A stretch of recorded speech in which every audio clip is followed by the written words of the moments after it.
ግን እዚህ ጋር መጣችሁ በሁለታችሁ መካከል ምንም አይነት ጓደኝነት እንደሌለ ንጹህ ሪሌሽን ወይም ንጹህ ግንኙነት እንደሆነ ግንኙነታችሁ የእህትና የወንድም እንደሆነ ምናምን ልትነግሩን አትጣሩ አይደለም ያ ምክንያቱም እኮ አብርሃም እኮ ከሚስቱና ካንቺ እኮ ምረስ ሲባል እኮ አሻፈረኝ ብሎ እኮ ልክ እንዳረገዘ ሴት አቅለሸለሸኝ ወደ ላይ ያለኝ ነው ጨነቀኝ ጠበበኝ ምናምን ብሎ ድራማ ሰርቶ እኮ የሄደ ሰው እኮ ነው ከሚስቱ አንቺን ያስበለጠ ሰው ነው ከሚስቱ አንቺን ያስበለጠ ሰው ካንቺና አብርሃም መካከል ምንስ ቢፈጠር እኮ የሚገርም ነገር የለውም ግን የምታሳዝነኝ ያቺ ልጅ ናት ምንም በማታውቀው ህይወት አማረልኝ ትዳር አገኘውኝ ባላገኘው የልጅናት ለሆነ ነው አባት አገኘው ብላ አባትም ወንድምም እህትም ጓደኛም የሚሆንልኝን ወንድ በህይወቴ ውስጥ አገኘው ብላ ገና ህይወትን ሀብላ እየጀመረች ማለት ነው የሩታ ህይወት እኮ ማለት እኮ እንዴት ብዬ ልንገራችሁ መብላቷን ሳታውቅ እጇን ታጠበች ይባል የለ ልክ እንደዛ ነው ሩታ የሆነችው 100% ሩታ በአብርሃም እርግጠኛ ነበረች ይሄ አብርሃም ፕራንክ እየተደረገ ሳይሆን እኛንን ፕራንክ እየተደረገን ያለ ነው ሩታና ፕራንክ እየተደረገች ያለችው ከሚሆኑትና ከሚያደርጉት ነገር አንፃር እኮ አብሮ አለመተኛታቸው ነው እንጂ ሊገርመን የሚገባው አብሮ መተኛታቸው አይደለም ከዚህ በላይ ቆይ እነዚህ ልጆች አሁን ፕራንክ መስራት ምን አስፈልጋ አብሬ ተኛውኝ አብሬ ካደርኩኝ ለሚል ፕራንክ ለምን አስፈልጋው ከሚሆኑትና ከሚያደርጉት ነገር አንፃር አይደለም ማደር እነዚህ ልጆች አንድ አዳር አይደለም 50 አዳር አብሮ አላደሩም አሁን ከሚያሳዩን ሁኔታ አንፃር ይሄ እኮ የሆነ በጸበል የሆነ ወይ ተአምር ተፈጥሮ እቺ ልጅ ከዚህ ልጅ ካልተላቀቀች በስተቀር እሷ ራሱ ከዚህ በኋላ ሄርሜላ ራሱ እንለያይ በቃ ካንተ ጋር መሆን አልፈልግም ብትል አብርሃም የሚፋታት አይነት ሁኔታ ውስጥ አይደሉም ያሉት ሰላም ጤና ይስጥልን ውድ ቤተሰቦች እንደምን ቆያችሁልኝ ሁሉ ሰላም ሁሉ ሸጋ እሰይ እንኳን ሁሉ ሰላም ሆነላችሁ እግዚአብሔር ከክፉ ሁሉ ይጠብቃችሁ ያሰባችሁትን ሁሉ እግዚአብሔር ያሳካላችሁ ጥቂትም ብዙ የሚያደርጉ የአምላኬ እጆች የደስታን እንጀራ ይስጣችሁ ያልኩኝ ለዚህ ዩቲዩብ ቻናል አዲስ ሆናችሁ ላይክ ሰብስክራይብ እንዲሁም የደውል ምልክቷን በመጫን ቤተሰብ መሆን ትችላላችሁ ግን የዛሬው ነገር ማለት ነው አትታለል የምንልበት ጉዳይ ነው በጣም ብዝት ያለ ነው በጣም ብዝት ያለ ነው ይተኛለው አርፍዶ ነው የተኛውና እሄድበታለሁ የተኛበት ቤት ከዛ በኋላ አጠገቡ ይተኛለው ከዛ ማታ አብረን ያደርነው ለዋለሁ ክደዋለሁ በቃ አይኔ ሳላሽ ማለት ነው ይሄን አስቤያለሁ ምን እንደሚለኝ አላውቅም የሚያብድ ነው የሚመስለኝ ምክንያቱም ማታ ብቻውን ነው የተኛውና በፍጹም ሊጠረጥር አይችልም እንደገና ሁሉም ደግሞ ስለሌሉ ቢያንስ የሆነ አይዋከብም ሄጃ አጠገቡ ለጥላለሁ ምን በቃ ማታ አብሮ እንዳደረሰው ማለት ነው ካኖ ቻፕስኬን ማጥፋዋለሁ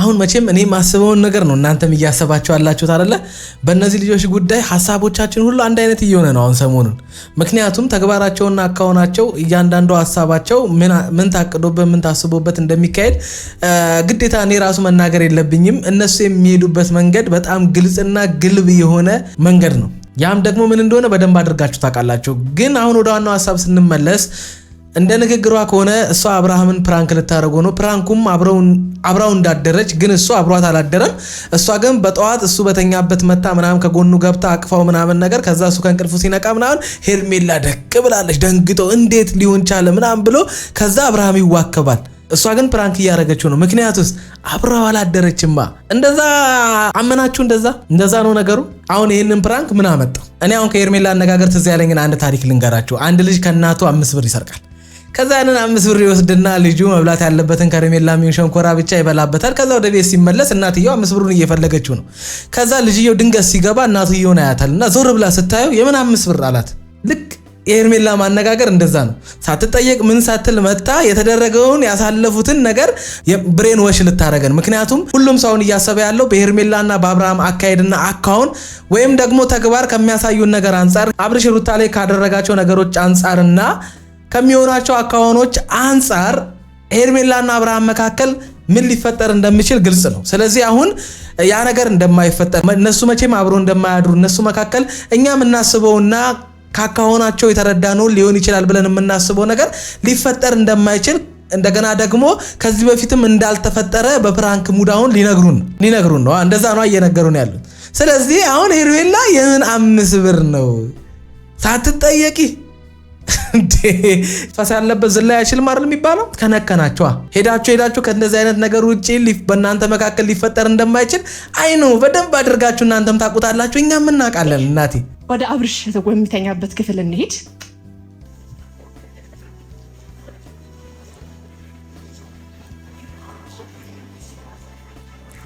በነገራችን ላይ አሁን በሩ ክፍት ነው ምናምን ነገር ምክንያቱም በሩ ዝግ ከሆነ በሩ ሲከፈት አብርሃም ይሰማል። ስለዚህ አብርሃም እንዴ በሩን ክፍት ሲከፈት አሰማም እንዳይባል ላሰቡት ሐሳብ እንዲመቻቸው በሩን ምናምን ነገር ክፍት አድርጓት ምናምን ነው የሚገቡት። አንደኛ እንደገና ደግሞ እዛ ቤት ውስጥ ማንም ሰው የለም። ስለዚህ እዚህ ቤት ውስጥ እሷ ያሰበችውን ፕራንክ እንድትሰራ ነው ማንም የሌለው ቤቱን ለቀው የወጡት። እንደዛ ነው የምታስቡት እናንተ? እንደ ፕራንክ ነው እየተረዳችኋት ያላችሁት? አረ ሄርሜላ ታያት ፎግሪን በቃ አብራችሁ ነው እኮ ያደራችሁት። በቃ ችግር የለብንም መብታችሁ ነው። ምንም እኛ ላይ የሚጨምርም የሚቀንስም ነገር የለም። እናንተ እግዚአብሔርን ማትፈሩ ከሆነ ከተመቻችሁ እናንተ እንደፈለጋችሁ መሆን ትችላላችሁ። አይ ዶንት ኬር፣ እኛ አይመለከተንም። ግን እዚህ ጋር መጣችሁ በሁለታችሁ መካከል ምንም አይነት ጓደኝነት እንደሌለ ንጹህ ሪሌሽን ወይም ንጹህ ግንኙነት እንደሆነ ግንኙነታችሁ የእህትና የወንድም እንደሆነ ምናምን ልትነግሩን አትጣሩ። አይደለም ያ ምክንያቱም እኮ አብርሃም እኮ ከሚስቱና ከአንቺ እኮ ምረጥ ሲባል እኮ አሻፈረኝ ብሎ እኮ ልክ እንዳረገዘ ሴት አቅለሸለሸኝ ወደ ላይ እያለኝ ነው ጨነቀኝ ጠበበኝ ምናምን ብሎ ድራማ ሰርቶ እኮ የሄደ ሰው እኮ ነው። ከሚስቱ እኮ አንቺን ያስበለጠ ሰው ነው። ከሚስቱ አንቺን ያስበለጠ ሰው ከአንቺና አብርሃም መካከል ምንስ ቢፈጠር እኮ የሚገርም ነገር የለውም። ግን የምታሳዝነኝ ያቺ ልጅ ናት። ምንም በማታውቀው ህይወት አማረልኝ ትዳር አገኘው ባላገኘው የልጅ እናት ለሆን ነው አባት አገኘው ብላ አባትም ወንድምም እህትም ጓደኛም የሚሆንልኝን ወንድ በህይወቴ ውስጥ አገኘው ብላ ገና ህይወትን ሀብላ እየጀመረች ማለት ነው። የሩታ ህይወት እኮ ማለት እኮ እንዴት ብዬ ልንገራችሁ? መብላቷን ሳታውቅ እጇን ታጠበች ይባል የለ? ልክ እንደዛ ነው ሩታ የሆነችው። 100% ሩታ በአብርሃም እርግጠኛ ነበረች። የዛሬ 10 ዓመት 20 ዓመት በአብርሃም እርግጠኛ ነበረች። ባልኖረችው ነገር በአብርሃም ላይ በጣም እርግጠኛ ነበረች። መቼም እርግጠኛ ሳትሆን አይደለም እቺ ልጅ ለአብርሃም የምታረግዘው። መቼም እቺ ልጅ እርግጠኛ ሳትሆንበት አይደለም ለያየዋለው ነገ በሌላ ሴት ይቀይረኛል ብላ አይደለም ከዚህ ልጅ ጋር የተጋባችው። ከዚህ ልጅ ጋር ያ ሁሉ ላይፍ ያሳለፈችው ዛሬ ላይ ጥሎኝ ይሄዳል ብላ አይደለም። ነገሩ ሁላችንም እንደዛ አስበን ነው ዩቱብ ምንገባው። ግን ትምህርት መውሰድ አለብን። በቃ በጣም ብዙ ነገር ጠብቀንበት በጣም ብዙ ነገር ተስፋ አድርገንበት የምንገባበት ህይወት በእንደዚህ አይነት ሁኔታም ሊቋጭ እንደሚችል ማወቅ አለብን።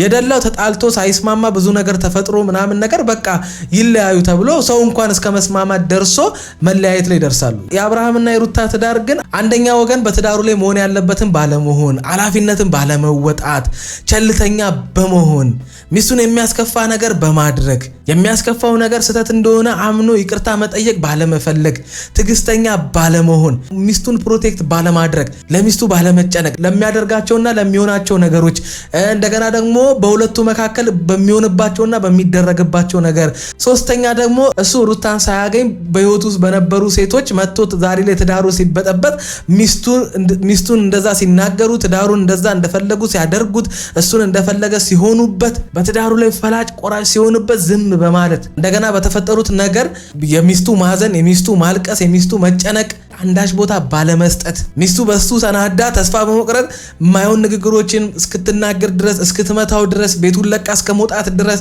ስትደርስ ምንም አለመምሰል፣ ተገቢ ይቅርታ፣ ትዳሩን እንደሚፈልግ ሚስቱን እንደሚያፈቅር ለተረገዘው ልጅ አባት የመሆን ፍላጎት እስከማጣት ምንም እሷ እንዳላረገዘች አይነት አክት ማድረግ እዛ ትዳር ውስጥ መግባቱ ስህተት እንደሆነ ልጅነት አታሎት እንደገባ እዛ ትዳር ውስጥ ምናምን ብዙ አይነት ነገር ነው ያሳየን። እነዚህን ነገሮች ሁሉ በማሳየቱ ነው ይሄ ትዳር የፈረሰው እንጂ እንደሌላ ሰዎች ትልቅ የሚያጣላቸው የሚያበጣብጣቸው የሆነ ነገር ተፈጥሮ አይደለም። አብርሃምና ሩታ ማለት ተፈጠረው አንድን ሰው በትዳር ውስጥ ተፈጥሮ ሊያጋጨው፣ ሊያጣላው፣ ሊያለያየው የሚችል ነገር ተፈጥሮ አይደለም። እዚህ ደረጃ የደረሱት በጣም ትንሿ ነገርን አብርሃም እንዲሰፋ ፍቃድ ሰጥቶ ነው። እሷ ለማስተካከል በጣም ብዙ መንገድ ሄደች። አብርሃም ግን ያንን አላደረገላትም። በቃ ትዳር በሁለት ሰው ነው የተመሰረተው። አንድ ሰው ብቻውን የሚያስተካክለው አንድ ሰው ብቻ ስለፈለገ አሪፍ ትዳር የሚሆን አንደኛው ወገን ስላልፈለገ የአንድ ሰው መፈለግ ያንን ሰው ወደ ትዳር ጎትቶ አያመጣውም። ይሄን በሩታና በአብርሃም ተመልክታቸዋል። እናንተ ስለፈለጋችሁ የሚሆን ህብረት አይደለም ትዳር። ሁለት ሰው ተስማምተውና ተፋቅረው እግዚአብሔር እንኳን ያንን ትዳር ሲመለከት ወይም እነዛን ባለትዳሮች ሲመለከታቸው አንድ ስጋ ነው የሚመለከተው። ባለትዳር ማለት አንድ አካል ናቸው። ሩታ ለአብርሃም አካሉ ናት፣ አብርሃም ለሩታ አካሏ ነው። በቃ ይሄ እኮ ነው። ጣት ገማ ተብሎ ይቆርጣሉ ይባላል እኮ። ልክ እንደዛ እኮ ነው የሁለት ሰዎች ትዳር። በትዳር ውስጥ ብዙ ነገር ሊፈጠር ይችላል፣ ግን እስከምንችለው ድረስ ለማስተካከል እንሞክራለን። ከአቅማችን በላይ ከሆነ ምንም ማድረግ አንችልም። ያን ያደረገ ሰው ንገሩኝ እስኪ። ማንም እኮ አላደረገም። ዋነኛውን የዚህን ኃላፊነት ደግሞ የሚወስደው ባል ነው። ሚስት ምን ታድርግ ታዲያ? የምትችለውን አደረገች። በቃ እንደ ሴትነቷ የሚታዩ ድካሞችን ጥፋቶችን አጠፋች። እንደዛውም ደግሞ እንደ ሴትነቷ የምትችለውን ብርታት አሳይታን ትዳሩን ለመመለስ ከሱ ጋር አብራ ለመቀጠል ይቅርታ ብላ ሁሉን ነገር እንዳልተፈጠረ ትታው ና ወደ ቤት ተመለስ ከሄርሜላ ጋር ያለህን ነገር አቁም አለችው። አሻፈረኝ አለሱ። ጎበዝ ታዲያ የትዳር እንዴት ለፍቻ ይብቃ?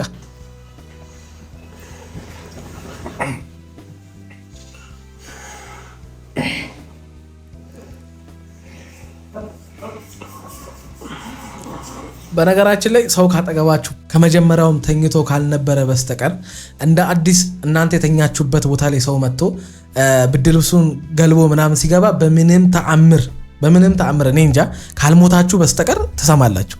ምክንያቱም መጀመሪያም አይምሯችሁ አጠገባችሁ ሰው እንደሌለ ስለሚያውቅ፣ አሁን ግን እንደ አዲስ ሰው መጥቶ ብርድ ልብሳችሁን ምናምን በስማ ካልሞታችሁ ወይ ሰክሮ ካልተኛ በስተቀር አንድ ሰው እኔ እንጃ በምንም ተአምር እንደዚህ አይሆንም አይመስልም ምንም ነገር። ምክንያት እኛ ላይ የሆነ ድራማ እየሰሩብን ነው። ፕራንክም አይደለም በነገራችን ላይ ይሄ አብርሃም ፕራንክ እየተደረገ ሳይሆን እኛንን ፕራንክ እየተደረግን ያለ ነው። ሩታና ፕራንክ እየተደረገች ያለችው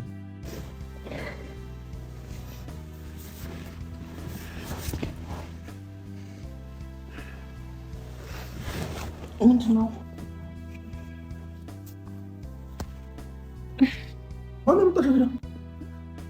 ማን መጣሽ? ያምካል እንዴ? ያምካል ወይ? ምንድን ነው ያመኝ? ሆነሃል ሰው ይናተኛ ባክ። ማን ያመጣሽ? እዚህ የቀለድክብኝ ነው? የሆነ የቀለድኩ ነው። ኧረ በስመ አብ መስታወት ከፍተህ ምናምን ምንድን ነው ያምሃል እንዴ? ቀለልተኛበት አብርሃም በዛ ታትቀልድብኝ። ጠጥቼ ነበር እንዴ? አብርሃም እንደ ያደር ነው። ምን ሆነሃል? ልክ ላይ ነው? ምን ሆነሃል እንዴ?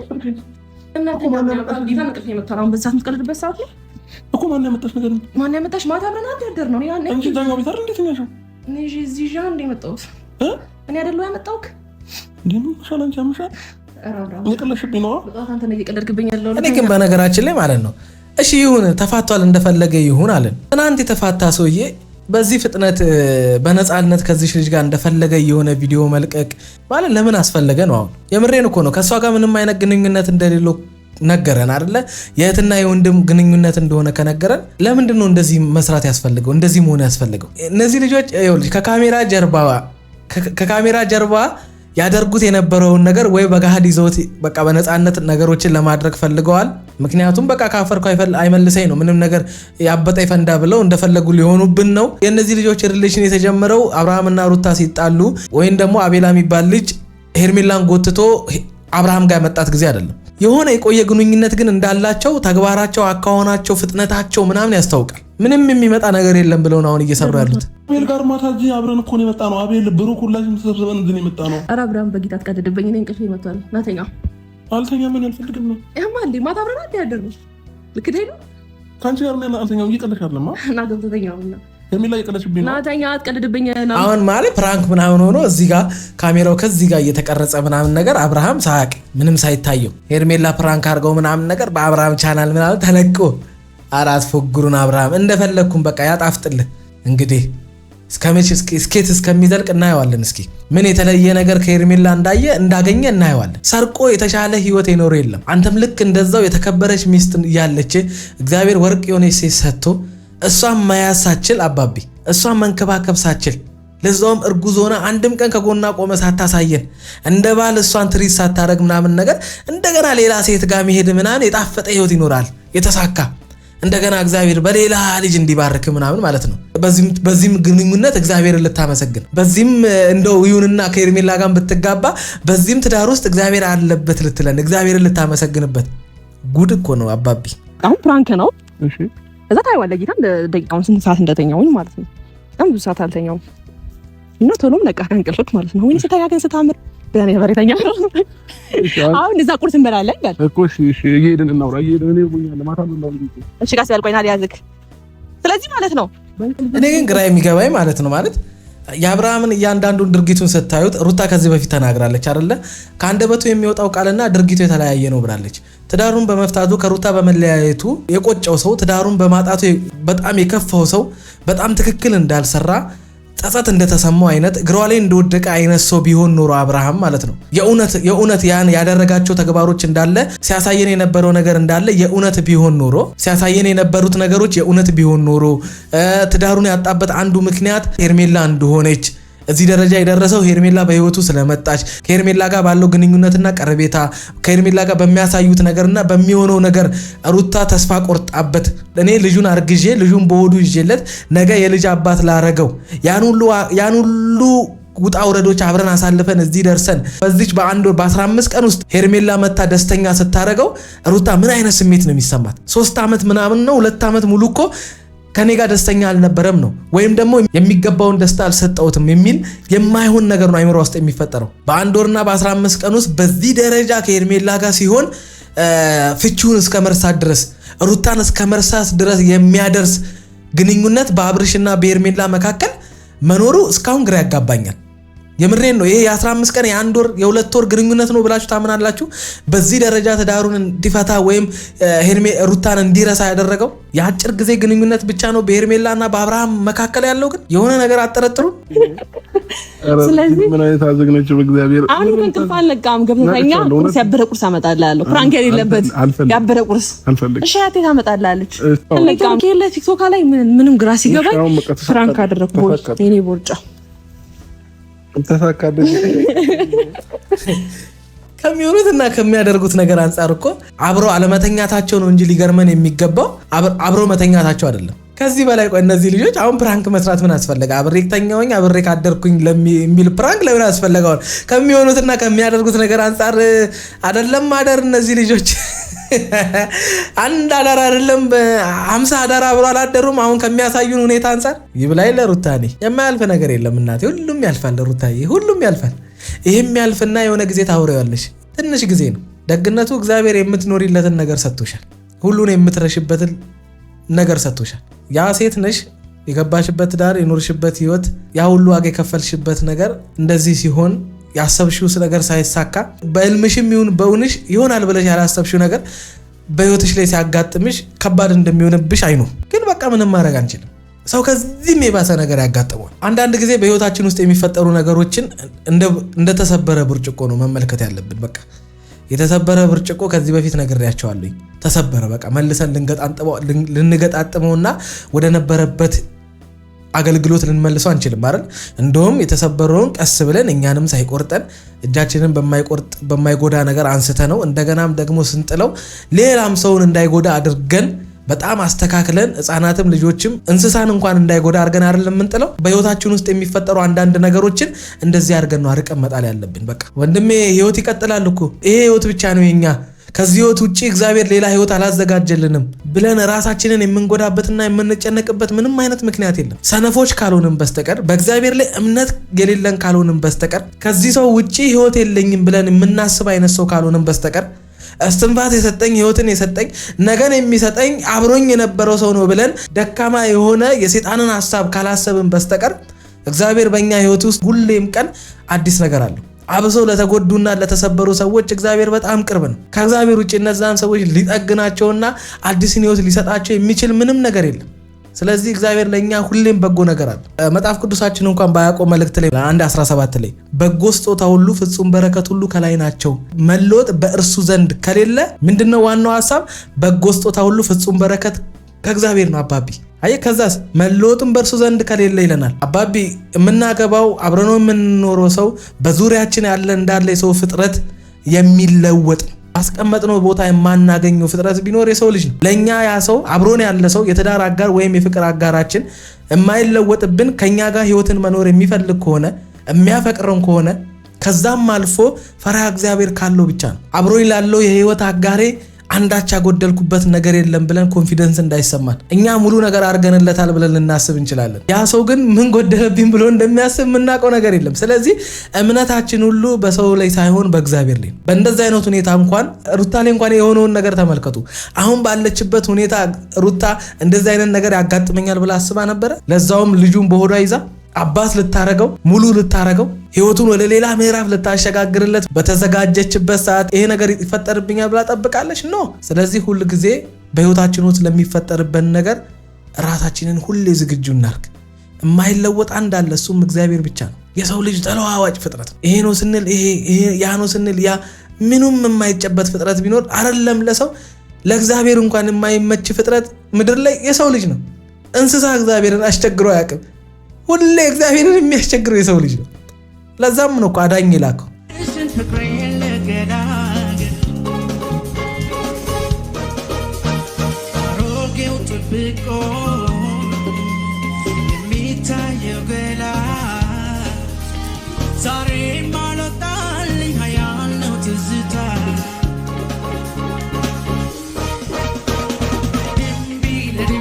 በእንደዚህ አይነት ሁኔታ እናቴ እንዴት ትዝታ ይውጣልህ? አያል ነው ትዝታ ዛሬ ማልወጣልኝ እንዴት ይውጣልህ አባቴ እንደዚህ እየሆነችብህ? ይሄ እኮ የሆነ በጸበል የሆነ ወይ ተአምር ተፈጥሮ እቺ ልጅ ከዚህ ልጅ ካልተላቀቀች በስተቀር እሷ ራሱ ከዚህ በኋላ ሄርሜላ ራሱ እንለያይ በቃ ካንተ ጋር መሆን አልፈልግም ብትል አብርሃም የሚፋታት አይነት ሁኔታ ውስጥ አይደሉም ያሉት። የት ይደርሳል የተባለውን ዛፍ ቀበሌ ቆረጡት ማለት አብርሃም። ብቻ ለማንኛውም ለዚህ ዩቲዩብ ቻናል አዲስ ሆናችሁ ላይክ፣ ሰብስክራይብ እንዲህ የደወል ምልክቷን በመጫን ቤተሰብ መሆን ትችላላችሁ። ይመቻችሁ።